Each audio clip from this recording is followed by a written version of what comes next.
30 years flies by in a fleeting second. It's there, and sometimes I'm back there again. I can remember everything from the moment the bomb went off to the moment they got me out. I felt it, so I felt the tremor. Everything started shaking and rattling and turned everything upside down. She said there's been a large explosion in Oklahoma City. We believe it's an act of terrorism. I just knew I can't move, I can't see, everything's dark, and I have no idea where I'm at. It was like being in the middle of a war. I mean, there was glass falling from like every building. People were screaming and people were running. And my mom was like, oh my gosh, the babies. Realizing that when that bomb went off, the person driving it knew he had parked it directly in front of a daycare that at 9 in the morning would be full. He was just laying there with the sheet over him, and he found him there. And then Chase, my oldest son, he found him in the back of a truck stacked with a whole bunch of other bodies. And he already had a toe tag on him. A lot was stolen, not just the memories, but like the future that we could have had. We don't have answers to why one person lives and another person doesn't. Pay tribute to the victims and their families, to honor the survivors and their families, and the first responders who responded to that. The hurt, the evil that Timothy McVeigh caused radiated out from that building and touched lives outside of the state of Oklahoma. And if we don't talk about what happened and we don't address what happened, it's going to happen again, and we can't do that. We want to teach the senselessness of violence. We want people to come to this sacred ground to find common ground. 205 Northwest 5th Street. It's a plot of land that looks a lot different than it did 30 years ago. What stands here now is more than a memorial for the largest act of domestic terrorism in American history. What stands here is a memorial for the 168 lives that were lost on April 19, 1995, and a monument to the Oklahoma standard and the hopeful spirit of a state and nation. In 30 years, Oklahoma City has rebuilt its walls and healed many wounds. But while those physical wounds may have healed, the scars are still there, and the emotions of that day, even 3 decades later, still fresh in the minds of survivors, first responders, and all of those affected. We may be 30 years since April 19th, 1995, but we will remember what happened that day and in the days, months, and years that followed that made us stronger. Our journey back begins less than 1 minute before the bomb went off at the Alfred P. Murrah building. There are 4 elements that I have to receive information regarding.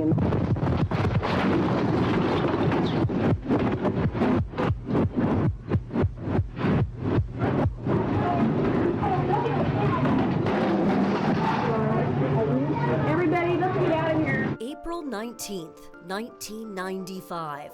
9:02 a.m., a moment frozen in time. The Oklahoma City bombing heard on a recording of a nearby meeting at the Oklahoma Water Resources Board. The immediate aftermath, chaos. Yeah, I just picked up breakfast and was heading back to the office, and I don't know what happened. It looks just like an earthquake. It's almost unbelievable to see the magnitude of this bomb. I think the state is baffled and amazed at what has happened. It's like a scene from a Hollywood movie or something. I mean, it's just, I don't know how to describe it. You go along, you find stuff you don't even know what it is, metal, rock, bricks. Then you'll find articles of clothing. Within minutes of the bombing, search and rescue operations were underway, but everything was halted just moments later when first responders believed there was another bomb. 2 of them are okay. 2 of them.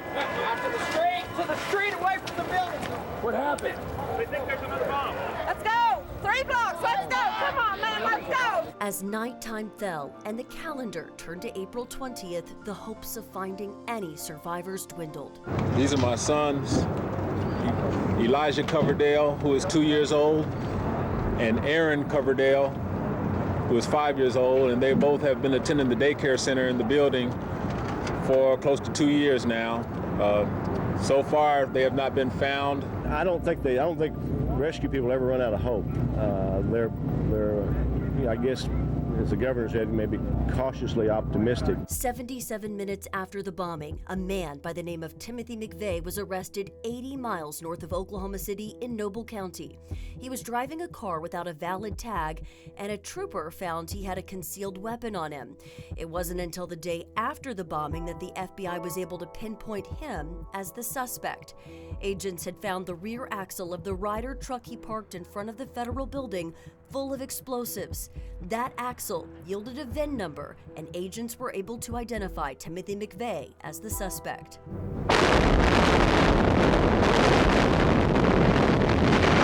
A month after the bombing, crews demolished the shell of the Alfred P. Murrah building. A fence around the former site turned into a makeshift memorial to the 168 lives lost. Your healing has to go on. A lot of you probably still have your doubts about all of this.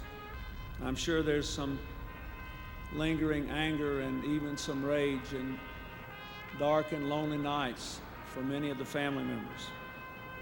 I can only say to you that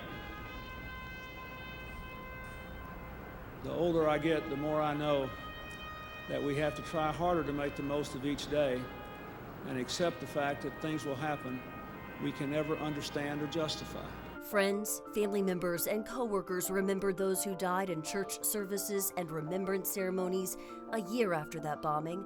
Then a year after that, McVeigh's trial began.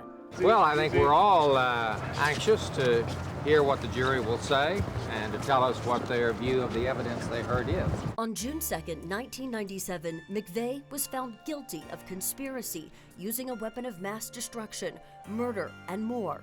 A few weeks later, he's sentenced to death.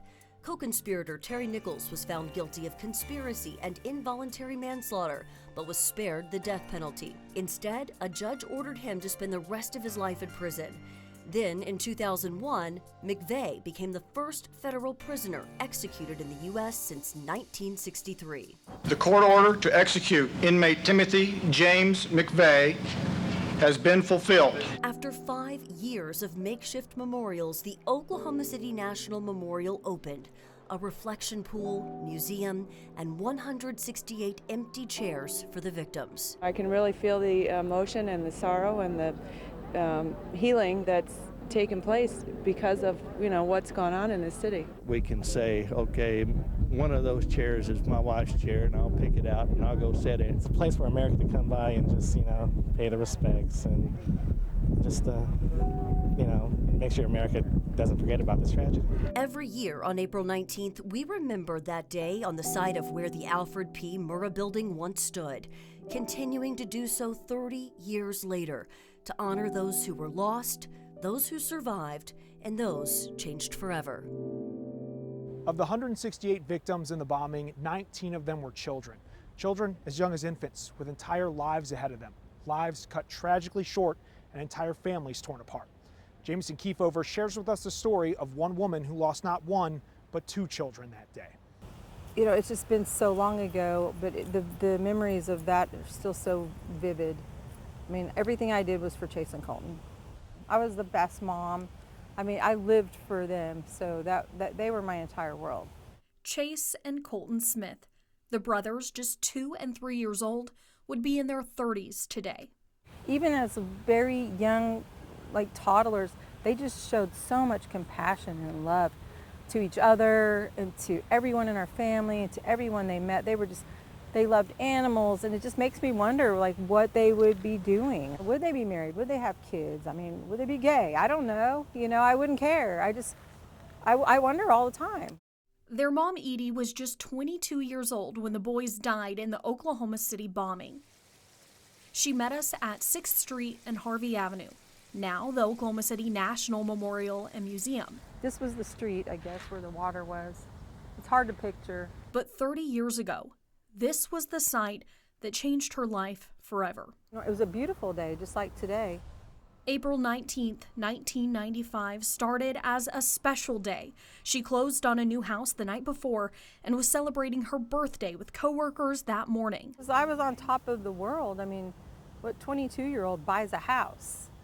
You know, and I was just like living my best life at the time. She dropped Chase and Colton off at the America's Kids daycare inside the Murrah Federal Building with plans to pick them up early and start painting their new home. She worked down the street at the IRS building with her mom. But at 9:02 that morning, everything changed. I was actually walking from my desk over to the conference room that morning to cut the birthday cake whenever the bomb went off. And then like everything started shaking and rattling and turned everything upside down.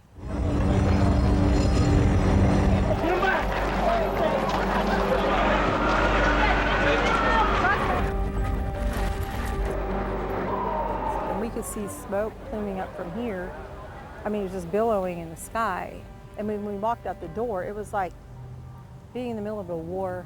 I mean, there was glass falling from like every building. People were screaming and people were running. And my mom was like, oh my gosh, the babies. Video from the scene shows Edie frantically walking through crowds of children, bloodied from the blast. I just knew. I just had this like intuition. I just knew that that it was not a good thing and that they were probably dead. I don't know how anybody could survive, really. America's Kids was on the second floor of the building. 21 children were at the daycare that morning. Only 6 survived. In the midst of the chaos, her brother, an off-duty Yukon police officer, found both Chase and Colton. That was pretty gut-wrenching for everybody. And he made me promise to never ask him like what he saw. And I've never asked him. I don't really want to know. Chase and Colton were among 19 children who died in the bombing that day.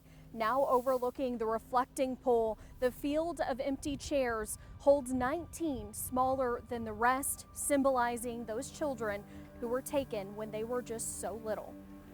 The children who died in the bombing, the youngest just 3 months old. 3 sets of siblings were taken together. Some of the children died along with a parent or their grandparents. Some parents made it out of the bombing without their children. The impact of the bombing is immeasurable when it comes to the lives these 19 children would be living today. I wonder all the time what they would be like.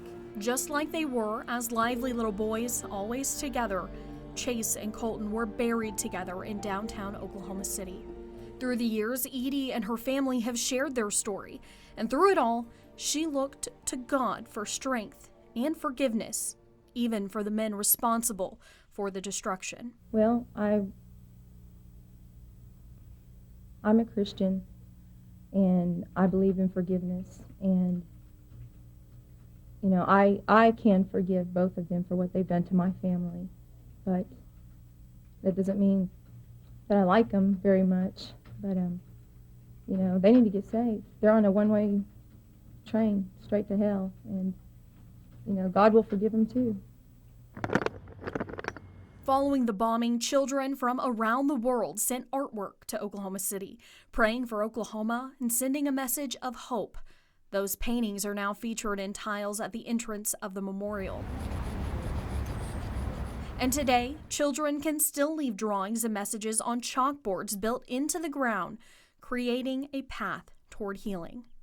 Edie says for the past 3 decades, she's continued to rely on God.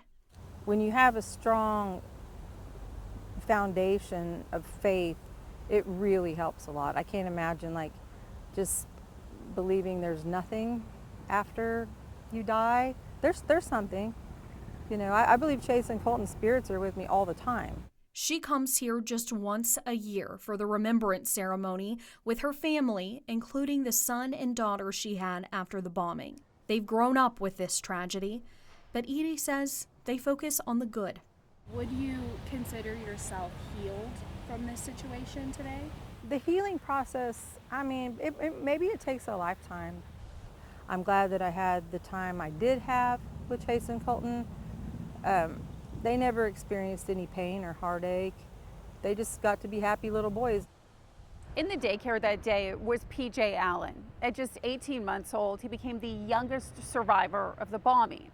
Now 31, he says it's important to share his story for those who didn't come home that day to keep their memories alive for the next generation.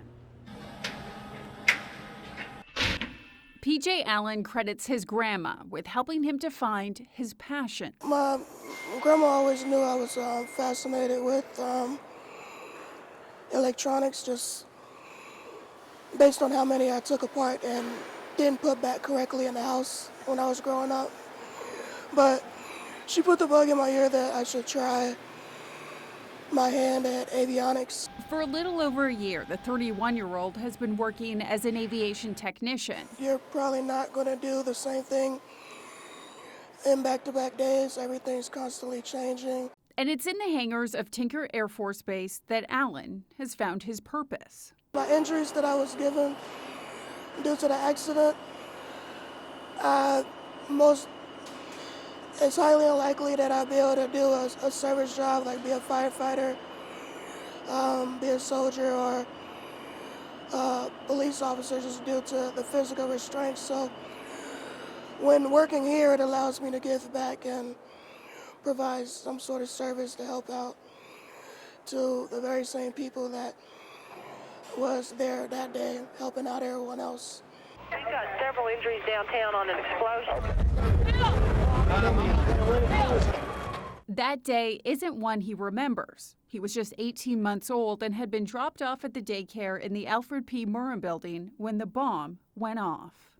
Had second or third degree burns over 55% of my body. Being that I was in the building crying and stuff, I inhaled a lot of smoke, and due to that, like, the inside of my lungs are pretty damaged. One of them collapsed. Allen dislocated his arm, damaged his vocal cords, and suffered head trauma as the explosion sent debris and shards of glass flying. The image of him being rescued seen around the world. I was so taken by PJ that I went to Oklahoma and wanted to find out what happened to him. And he was being carried out by a fireman. And since then, PJ's part of my family. He became the youngest survivor of the worst act of homegrown terrorism in the nation's history and grew up knowing a different definition of normal than other kids his age. First few years after the explosion, I was in and out of hospitals a lot. Couldn't go outside really because of the skin damage. The sun would be too violent on it, so I would just wait till the sun go down and then I'd get to go outside and play. It wasn't until his tracheostomy tube was removed at 11 years old that he was finally able to go to school. First grade till about third grade, I was strictly homeschooled. But perhaps the greatest lesson that he's learned of resilience didn't come from any classroom. I still think about it from when I take a bereavement treatment, so it's not something that I will ever forget. But I know that some people weren't as fortunate enough to have their loved ones come home that day. So around this time of year, I like to try to make sure that I'm still looking for what I need to be doing for the reason I survived. His name is one of the more than 600 inscribed on the survivor's wall at the memorial site. Follow me. It's a place Oklahoma children come every year. If we don't talk about what happened and we don't address what happened, it's going to happen again, and we can't do that. And it starts with our children and exposing them to the memorial and the museum. Jessica Foley's 4th grade class started preparing for this visit well before they arrived. That's what I told them. Anyone that you met that lived here in 1995 can tell you where they were when it happened. That's just part of our history. She was the age her students are and was in class that day in 1995. And I told the kids, like, you hear the beep, beep, beep from the intercom. And they're like, Jessica Son, to the office, please. They pulled us out of school, and at my little sibling's school, they had the news on. We do have some breaking news to report. There has been some type of explosion at the federal court building in Oklahoma City. But we didn't know it was my mom's job or anything like that until later on in the day. I have to count because I don't ever remember. 1, 2, 3, 4, and then closer this way. And there's Vicky, right here. Army recruiter Master Sergeant Victoria Son, one of the 168 people who lost their lives. She was just 36 years old. She loved being in the Army. Like, she loved being a soldier. That was part of her identity. So too was being a mom to her 5 children. I was fortunate enough to have those 10 years with her. And unfortunately, because of some of the experiences in childhood, I had to grow up faster than I needed to. So I was aware of the magnitude of what happened. I just didn't know the impact it would have on me growing up without a mom. And until I became a mom, and as I was getting older, and you have things that you want your mom for. And seeing friends with all that, I didn't realize how much that impacted me until I hit 20. What does it mean to you to come back to this place? Every time I come back, it's peaceful. And I don't want to say it feels like home because obviously it's not home, but it just feels like part of me is home. Like, this is where I came when I was little. Like, when you get sick and you go to work with your adult, and this is where I came. Like, it was an important place to me, so I like coming back here. For Foley, bringing her students here is helping to further her own healing. From what I remember of her, she was amazing. Like, she cared about other people. She taught me how to have community care. You're carrying on your mother's legacy. Yeah, like she's living on through you. She loved kids and she loved making a difference.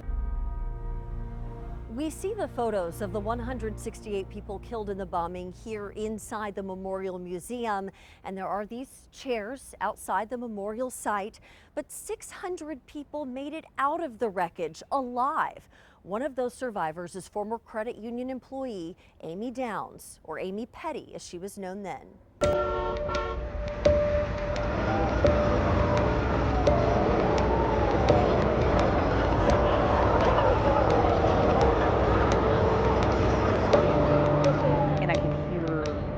Screaming and feel that powerful, like, roaring and falling, and knowing this is bad. This is, like, I didn't know what it was. Like, I thought maybe I'd been shot in the back of the head or something. I didn't know what. I just knew whatever it was, like, my life's over. I knew it was that level bad.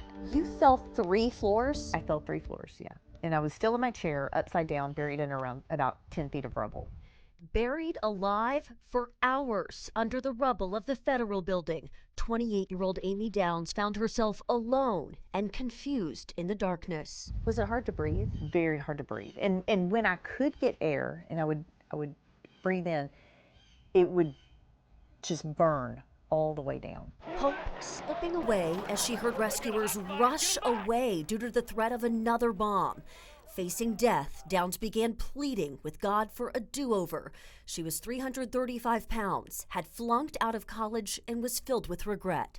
All of a sudden, why was I here? What was my purpose? And life is getting ready to be over, and did I do what I was supposed to do? 6.5 hours later, Downs was being loaded onto a gurney. Her body was pierced with glass and her leg nearly torn off, the scar a permanent reminder. Physical injury or the mental load, which was worse? Mental by far. As Downs recovered, she learned 18 of her coworkers lost their lives in the bombing. Mourning her friends, she tells me decades later she still struggles with survivor's guilt. I could just start to cry right now like it was yesterday. 85 miles away and 30 years since that fateful day, I've got my first vegetable garden over here. I'm so excited. her journey of survival continues to unfold. Downs recently retired early from the credit union and built a home near the mountains in Medicine Park, planting 700 daffodils in the garden. In her new front yard, her very own sapling from the American elm at the bombing site that was left in shreds but somehow survived the blast. This is a survivor tree. And I was like so happy. I'm like, It's going to make it. At a crossroads in her own life, Downs took her own advice that she has given to tens of thousands over the years as a speaker and author. Because I always tell people, if you had a magic wand, what would you do? Imagine that, and why? And then, given your current situation and your current limitations, what are the very smallest steps that you can take to make that happen? You actually play a role in making that happen. The kind of promises you made to yourself in those moments, do you feel like you have lived up to them? Yes. You kept your promises? I do. Her proudest accomplishment? Completing a grueling Ironman competition at age 50. She continues finding purpose in sharing her message of hope in order to help others. I feel like we all end up being buried in the rubble of life. Like, all of us at some point face something devastating, something we didn't plan for. So we all face that. Now 58, you might find Downs on the side of the road with her husband picking up litter, that sense of purpose coming from even the smallest acts. On this anniversary of the day that changed her life 30 years ago, Downs hopes we all refocus attention to the meaning of the Oklahoma Standard at a time of deep political division. We can be different. We can have different opinions. We can vote for different people. That's okay. But let's remember we're humans. And you and I are actually more alike than we are different. It's a moment 8 days after the bombing that still stays with Downs. She just learned her best friend's body had been recovered from the wreckage. Oklahomans were driving around with their headlights on for days, and she caught a glimpse from her hospital room. That was such a powerful symbol of love and hope in the Oklahoma Standard. I felt it in my soul. And that has carried me so many times. A message we'll never forget that has never wavered. Of the first responders who rushed to the scene that day, some helped triage patients, others searched for survivors, or had the difficult task of recovering the remains of those who did not survive. There was also a group who went to work on the investigation, gathering evidence to determine what exactly happened. Tulsa Police Chief Dennis Larson was among them. Don't move, we'll probably be all right.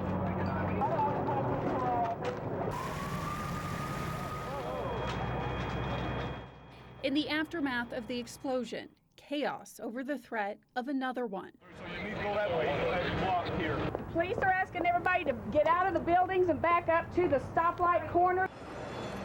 As people fled in a panic, others went toward it. And the one running towards the building were the bomb technicians, who would rush to downtown Oklahoma City from every corner of the state. Let's go right around this block, all right? And there's a post set up with the family members. And we'll try to get you hooked up with who you need to talk to. Including Tulsa. Police Chief Dennis Larson was the commander of the TPD bomb squad at the time. So let's go back to that day. Walk me through where you were when you found out what had happened. I was on this floor. The chief shows up in my office door and says, I need you in my office now. At that office, the one where this very interview was conducted. Just hand me the phone, and I looked at him and said, and I'm talking to, and he said, Janet Reno, the Attorney General of the United States. Okay. And she said, there's been a large explosion in Oklahoma City. We believe it's an act of terrorism. I need to know what assets the Tulsa Police Bomb Squad can send to Oklahoma City. And I told her all the things our squad possessed, robotics, X-ray capability, bomb suits. And I said, they're all at your disposal. When do you want them there? She goes, I'm sending a Black Hawk helicopter for the heavy equipment, and it'll be there in 25 to 30 minutes. Everybody knew, I think, within a minute of arriving exactly what we were dealing with, because we were all trained at the same school, and ammonium nitrate and fuel oil has a very distinct odor. They went to work combing through the wreckage for clues. The bomb technicians were there to determine what happened as far as the size of the device, how it was constructed, how it was placed, and when it detonated, the destruction it caused, and why. And that was our mission. We were the evidence gatherers. Those gathering evidence would play a crucial role in the court cases of those found responsible. We had to rebuild the bomb for the federal prosecutor so he could prosecute the case to say, this is how this suspect what he constructed and what he detonated that killed those people. Larson spent the next 101 days working around the clock. As you can imagine, every Ryder truck in the state of Oklahoma became the next bomb. And so we ran our poor canine pretty much 24/7. It was just one of those things for 101 days. Nobody on the team slept very much. If you got 2 to 3 or 4 hours sleep, you got a lot of sleep. At the actual site when we were there, they were running 16 on and 8 off. Do you go back to that time at this time of year? Does the anniversary trigger something in you at all? I have not been back to the memorial, having spent the length of time I spent there and worked through the problems that existed, and the wide ranging from recovering small pieces of plastic or small pieces of metal that belonged to the truck to scalp and hair from somebody who was a victim and putting it in a DNA recovery bag so the laboratory could determine who this person was. I don't know that there's anything there that I need to see. Until now, he's never done interviews about what he saw, and he says he won't be doing them again.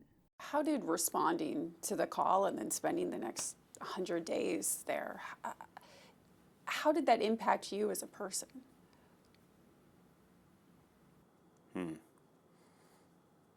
Probably need to ask my wife that question.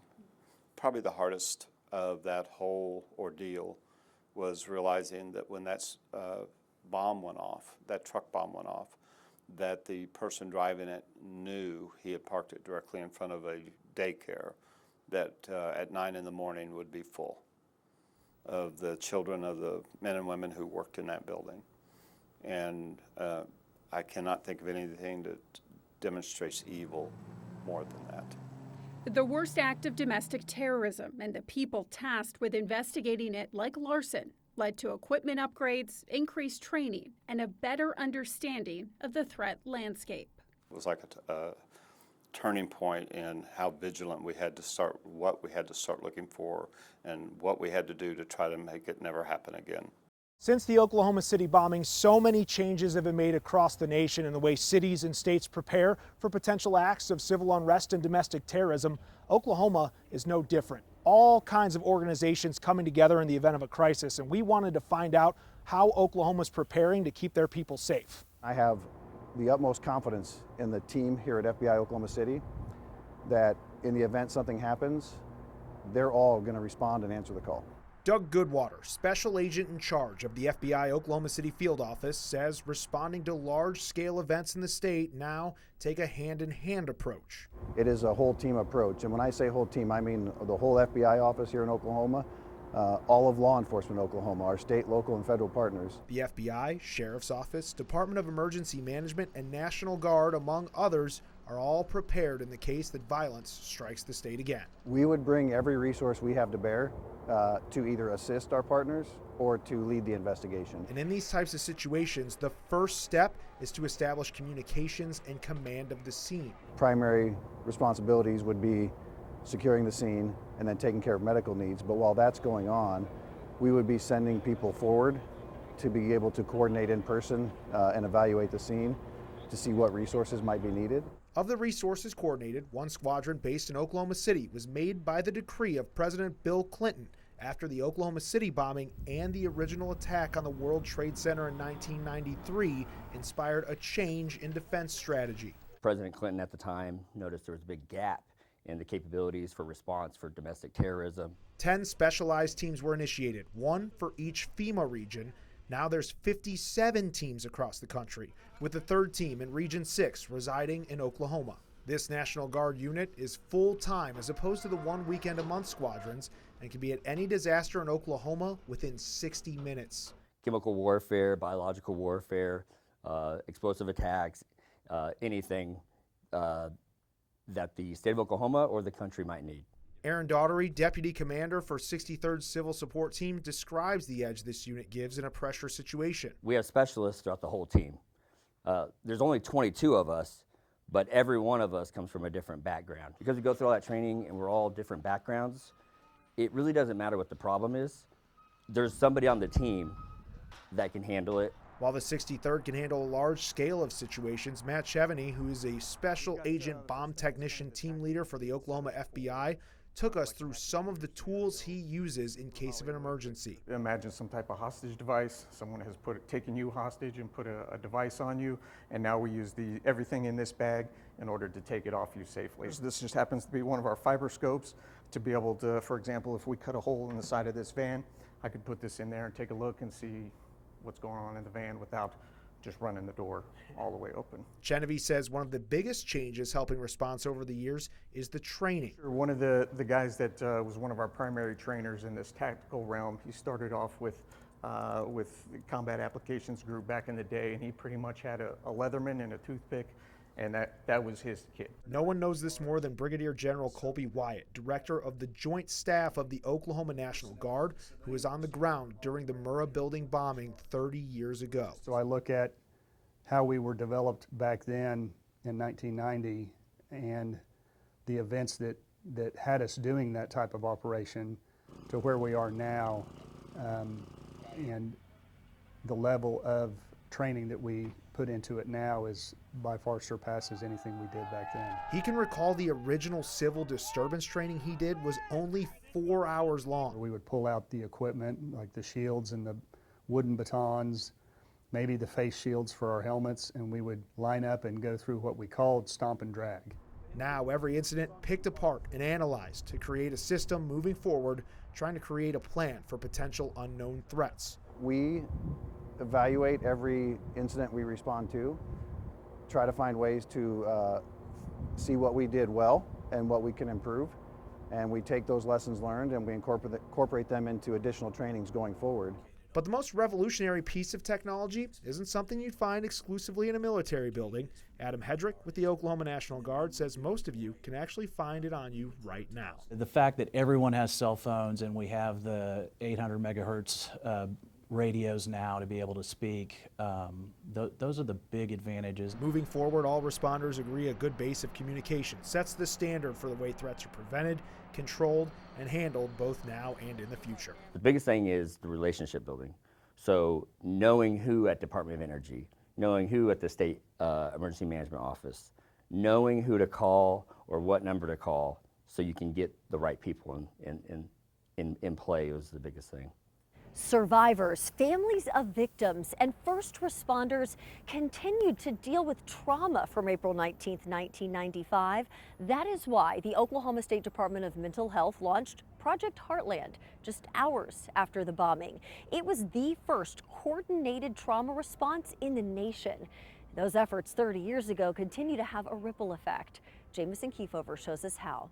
The physical trauma of April 19, 1995 was obvious, but the emotional impact was difficult to calculate, according to psychologist Dr. Kathy Thomas. None of us had been through anything like that. Back in the day, there was not a lot of training in trauma. Dr. Thomas, who owned a practice in Stillwater, was in downtown Oklahoma City just days following the bombing. Then when the bomb happened, I just felt the need to want to do something to help.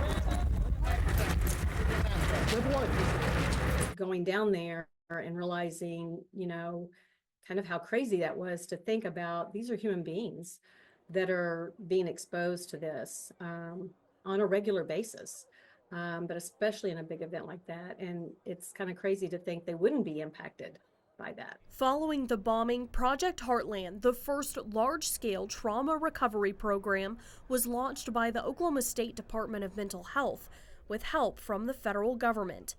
Project Heartland provided crisis counseling and support to survivors, families, first responders, and impacted community members even years later. So there's still first responders to this day that have never been back down to the memorial because it's too hard. Project Heartland sparked the conversation about mental health needs of those on the front lines of tragedy and laid the foundation for how America responds to trauma and provides care after major tragedies like 9/11. So I introduced myself to a firefighter and said, hey, I'm from Oklahoma.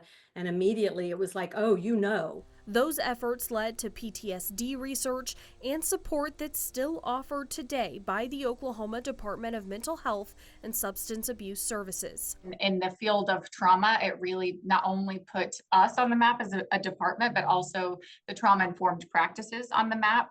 So it really brought to attention not only the need for trauma-informed care for those that have been directly impacted or victims of trauma, but also kind of a secondary trauma that our first responders and law enforcement experience in responding to those kinds of disasters and events. And those kinds of services are still continuing throughout our department and throughout the country. For anyone needing mental health support, 988 is a free crisis call or text line open 24/7. Grief and trauma therapy or counseling is available locally. Self-care through meditation or praying can also be helpful, and community support can offer a safe space. In the days after the attack, Enid lawyer Stephen Jones received a phone call from a U.S. district judge, a call that would change the course of his career. The decision to represent a mass murderer, he tells me, rooted in upholding the principles of the American legal system.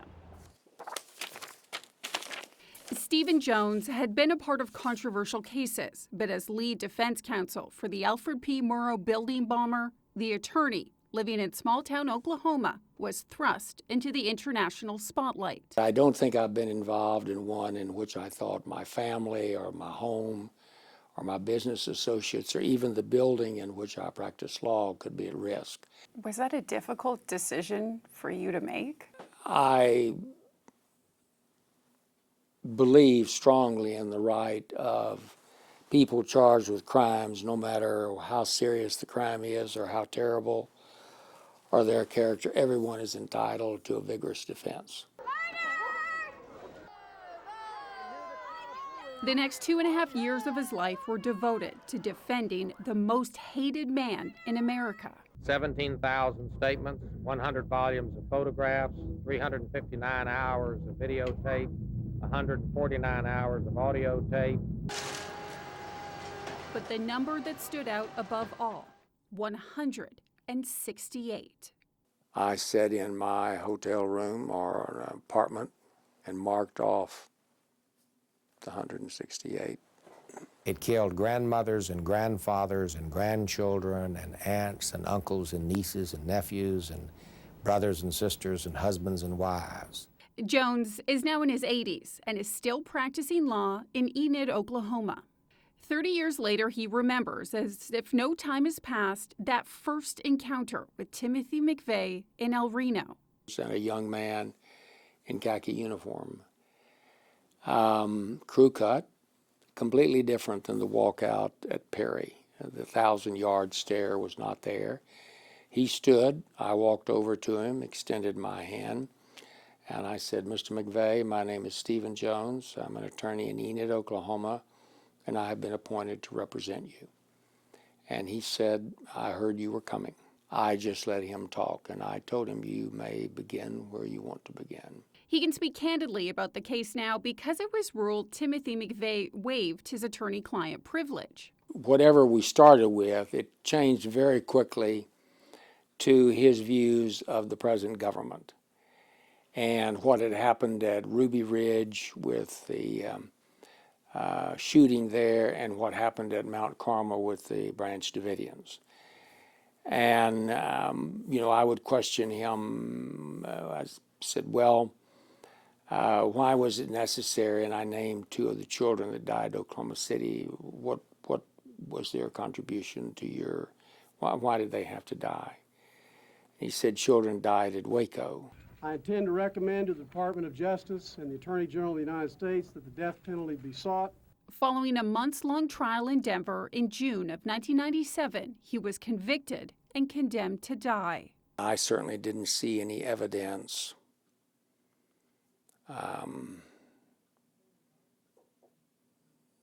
that he was afraid of death or tried to avoid it. Where in less than 48 hours, Oklahoma City bomber Timothy McVeigh is scheduled to die by lethal injection. Meanwhile, co-conspirator Terry Nichols escaped a death verdict in his own trial. Well, he didn't want life in prison. I sometimes think that true justice would have been the execution of Terry Nichols and life imprisonment for Mr. McVeigh. Now, towards the end, before the trial and after the trial, I told him, I said, Tim, I will not represent you on appeal.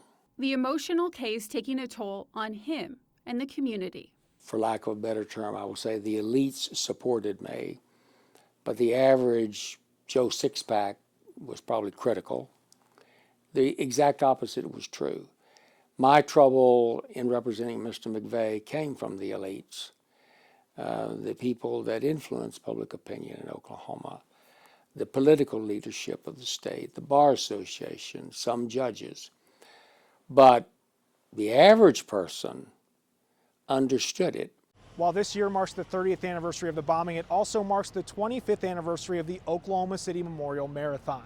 Launched the same year the memorial was dedicated, the race provides an opportunity to celebrate the lives lost while also putting on full display the determination and perseverance any marathon requires. Bert Mumolo shows us more.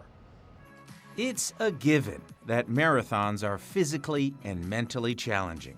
But the OKC Memorial Marathon also comes with an emotional challenge. This race has a purpose, has a mission. A mission to remember.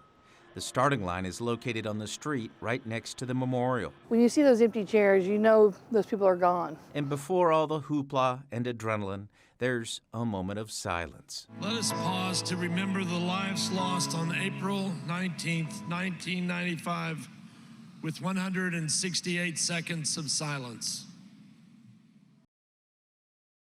The first year of the marathon, they had about 3,000 runners. This year, they're expecting upwards of 26,000. And of those runners, a very special few have done all of them. So this year will be the 25th. Catherine White is a member of the Ran Them All Club, with a membership of around 30 people. We've kind of become a close-knit group. We meet each other the night before the race, if not, run the 5K the day before. For the past 24 years, Catherine has had a running partner throughout the race, every race, someone who has provided motivation, inspiration, and determination. She happens to share the same name as Catherine, Catherine Elizabeth Ridley, and this is her chair. It took several years before it dawned on me that I should go find her chair. Catherine chose Catherine simply because they spelled their names the same. And just like that, a bond was formed that has now lasted longer than Catherine Ridley ever lived. Part of me coming back is to keep running for her. So 24 years, I've got a bib from last year that says Catherine Ridley, number 24, we're doing it together. Catherine was a 24-year-old mother of two who had just returned to work from maternity leave on April 19th, 1995. If a race ever becomes difficult, Catherine always gets renewed perspective by seeing Catherine's banner along the route. There's been times where it's been hot, really hot, and you're walking and you're just going to trudge through it to get to the finish. And then, you see your banner and you're like, okay, I can do this. That person died, I'm still walking, I can make it to the finish. So Catherine's doing that for Catherine in a way that no one else could quite do. And doing it in a way that stretches the definition of friendship. After all, they never actually met each other, but every year, like clockwork, they're there for each other.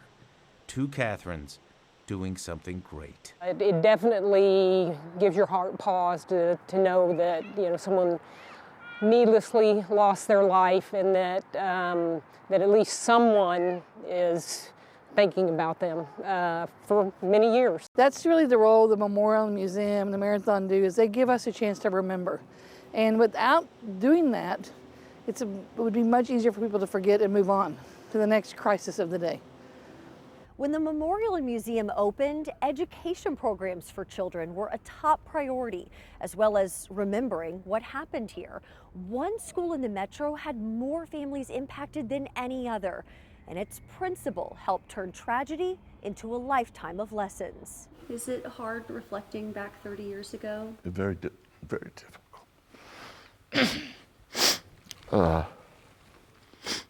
And I'm not sure why. Jeff Edwards was principal of Sequoia Middle School in Edmond, just north of Oklahoma City. We felt the boom. It was like a sonic boom. The force of the blast, though some 20 miles away, impacted the school immediately. We did have televisions in rooms, and a couple of teachers turned on the television, and all of a sudden they could see that the local channels were responding to an incident in downtown Oklahoma City. And as the helicopters went up, we could see what the incident was. And so one of the first things I did with the assistant principals would go around and get all the TVs turned off. Right away, Edwards knew a 7th grade math teacher at his school had a brother who worked in the federal building, federal agent Don Leonard. We were guessing we had kids that had a parent in there. We did not know that we would have 6 kids that would lose a parent. I'd never been to so many funerals. Edwards wanted a way to get children talking. It started with Frances Leonard, the teacher who lost her brother in the bombing, bringing a trunk into classrooms. Some of the students have folded some of the origami and have made some of these, of the cranes. And if they have not, they're always eager to learn how to make them. The trunk had all sorts of interesting items in it. Probably things that interested the kids the most were notes from other kids pinned to the fence or stuffies. Tangible items allowing children to understand and feel empathy. From there, Edwards developed a 50-minute lesson on the importance of relationships, tolerance, kindness, and respect. Some of those children who lost parents in the bombing are now helping bring the lessons into their own kids' schools. Principal came over the intercom and said, "There's been an explosion downtown Oklahoma City." So the next few days were some of the scariest of my life. It took 3 days to get the news that my dad didn't make it. The way the story is taught has changed over the years thanks to new technology, but it was that early work at Sequoia that laid the groundwork for educating new generations of children. I look back at the leadership of Jeff Edwards, just the stoicness and the strength of Frances Leonard, knowing her brother died, but yet she could grieve and heal and move forward in a way that was teaching. It was a different world when they were willing to step up and teach this story. A story that belongs to all of us. Even though they weren't born yet, like the kids in the school right now, they're still part of what's happened here. I'm not sure I'll ever understand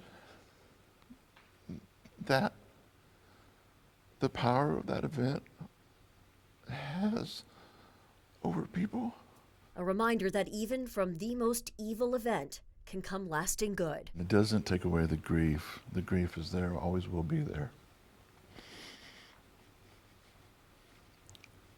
But it does help to know that the future is still very positive, and a lot of hope is still very present. And you've planted some of those seeds. I hope so. Yeah. I hope so. As the years pass, educators are tasked with the mission to teach the importance of the Oklahoma City bombing to the next generation that wasn't there to experience it themselves. Keeping up with changing technology and new teaching methods while creating a connection with that new generation remains a core principle for the Oklahoma City National Memorial and Museum moving forward. We're not going to start doing something because it's popular or because we feel like it's trendy. We might use technology that is current, but it's always in line with the mission statement. Stephen Evans, Director of Education and Public Programming with the Oklahoma City National Memorial and Museum, sees the potential challenge ahead of him as an opportunity as he's tasked with reaching new generations and teaching them about the Oklahoma City bombing. We look at what happened in 1995 through a slightly different lens today than we did back then. And certainly being a student today, it's a different world. As those who survived and the family members get older, it's just more of a challenge. But the mission, just like the trees that decorate the memorial grounds, grow from their base. The original idea is planted at the core of the teachings of years past. It always starts with the mission statement, crafted nearly 30 years ago. And as long as you start with that at the foundation, then what you're doing and how you're doing it is going to be on target. We want to teach the senselessness of violence. The museum using as many new methods as they can, opening a new exhibit recently with AI as the centerpiece, along with guest speakers, even a STEM lab. The goal is to create as many avenues for connectivity as possible. It's going to be different for every child. And this is true in the classroom as much as it is in the museum. We look at what happened in 1995 through a slightly different lens today than we did back then. And certainly being a student today, it's a different world. What the senselessness of violence means to a student today might mean something different. That doesn't mean that the lessons here are any less relevant. For generations, that mentioned the Oklahoma City bombing in the same categories as Columbine, even the September 11th attacks. Kerry Watkins, president and CEO of the National Memorial Museum, knows it's important to get students and adults alike in the door, and hopefully those dots may even start to connect themselves. It really is up to us to understand why this story is so important that we keep telling it. We want people to come to this sacred ground to find common ground. And so we hope by coming here and visiting this space that you'll begin to understand the passion we have for understanding this story and understanding the senselessness of violence. The focus now on the feeling, whether it's the time where something clicks, the aha moments that you can see in a person's eye, anyone in education knows that's what you're after. Or the times when the impact and scale of the events finally hit home.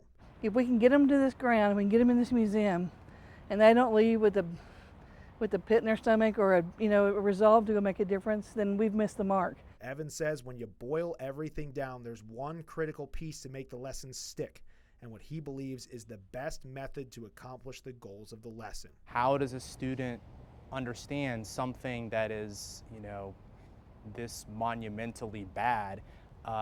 You need to tap into that empathy piece. When we build our programming, I hope that the stories, the personal stories that we tell, is how you get at that. As the years go by and generations continue to walk through the halls of the Oklahoma City Memorial and Museum, you can be sure those working there are up to the task to make sure one day of darkness turns into years of light and lessons to pass down from generation to generation.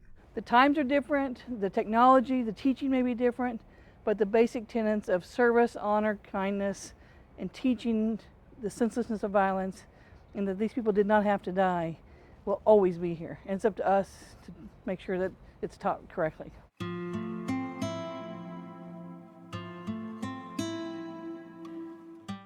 While Oklahoma City is clearly much different now than it was 30 years ago, when we look back at the events of April 19, 1995 and the years that followed, we help ourselves move forward. A whole new generation has been born in and moved to Oklahoma City since the bombing, and it's up to us to teach them about what happened, how we as a city and a state responded, and how the Oklahoma Standard was born. And the Oklahoma Standard is as strong now as it was 30 years ago. I think the ultimate thing to take away from the bombing is that Oklahomans may be shaken, but they will never be broken.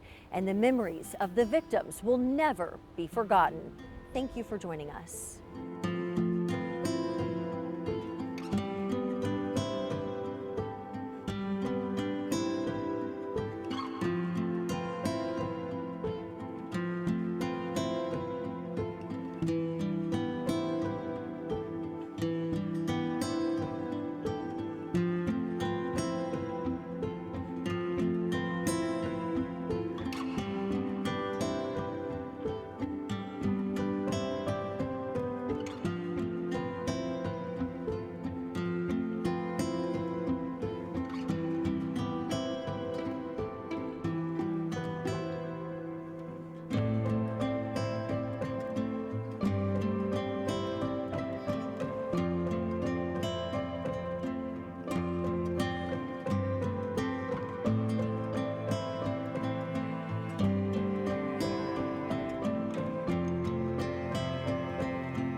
you.